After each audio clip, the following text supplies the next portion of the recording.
P K Sasi ഒറ്റപ്പാലത്ത് തങ്ങൾക്ക് എതിരാളിയല്ലെന്നും ദുർബല സ്ഥാനാർത്ഥിയാണെന്നുമായിരുന്നു CPM നേതാവ് എസ് അജയ്കുമാർ തെരഞ്ഞെടുപ്പിന് മുമ്പ് മലബാർ ന്യൂസിനോട് പറഞ്ഞത്.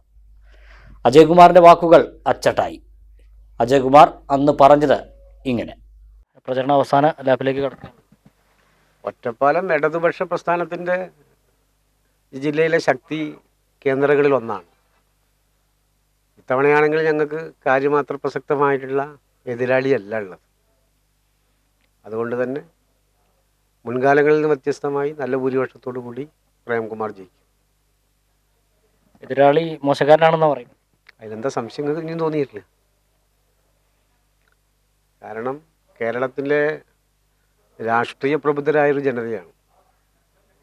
എന്തൊക്കെ കാരണങ്ങൾ കൊണ്ടാണ് CPM നിന്ന് അദ്ദേഹത്തെ പുറത്താക്കിയത് എന്നതിനെ സംബന്ധിച്ച് ഈ നാട്ടിലെ ജനങ്ങൾ തികച്ചും ബോധവാന്മാരാണ്. പക്ഷേ ഞങ്ങൾക്ക് ദുർബലനായൊരു സ്ഥാനാർത്ഥി, ഞങ്ങൾക്ക് നല്ല സ്ഥാനാർത്ഥി കിട്ടിയില്ല എന്നുള്ള അഭിപ്രായമുള്ളത്.